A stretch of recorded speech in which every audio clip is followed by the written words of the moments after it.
আহ মুসা নবীকে জিজ্ঞেস করা হয়েছিল যে আপনার পৃথিবীতে সবচেয়ে কোন জিনিসটা প্রিয়। উত্তরে তিনি বলেছিলেন, আমার জীবনের সবচেয়ে বড় চাওয়া হলো সুস্থতা। এখান থেকে বোঝা যায় আসলে সবচেয়ে বড় ব্লেসিং হলো জীবনের সুস্থতা।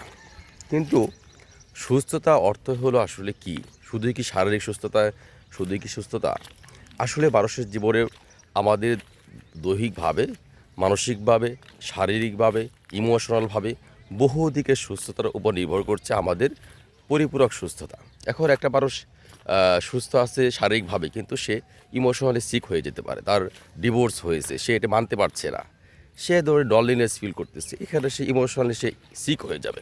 প্রেম করেছে, স্যাক খেয়েছে, সে ইমোশনালি সে নিতে পারে নাই, সে বারবার সেটা ভাবতেছে, সে ইমোশনালি সে সিক হয়ে যাবে। ঠিক একইভাবে একটা মানুষের সুস্থতার জন্য শুধুই শারীরিক সুস্থতা যথেষ্ট নয়, আপনাকে অবশ্যই ইমোশনালি সুস্থ থাকতে হবে। হ্যাঁ, সাইকোলজিক্যাল সুস্থতা, একেবারে স্কুলে ফেল করেছে, সে এটা নিয়ে সে দ্বিধার মধ্যে রয়েছে। একটা মানুষ শারীরিক সুস্থতা যেমন জরুরি, তারও চেয়ে বেশি জরুরি হলো ইমোশনাল বা মানসিক সুস্থতা। এর সাথে আরও একটা জিনিস পরিপূরক হিসেবে কাজ করে, সেটা হলো অর্থনৈতিক সুস্থতা, ফাইন্যান্সিয়াল সলভেন্সি। এটাও একটা সুস্থতা। একটা মানুষ যদি আপনার ফাইন্যান্সিয়ালি সে যদি আসলে সলভেন্ট না থাকে, তার যদি ভাবতে হয়, সে দুশ্চিন্তা করে অধিক বেশি, তাহলে সে কীভাবে সুস্থ থাকবে? আসলে আদৌ সম্ভব তার পক্ষে সুস্থ থাকা? সুস্থতা সম্ভব নয়।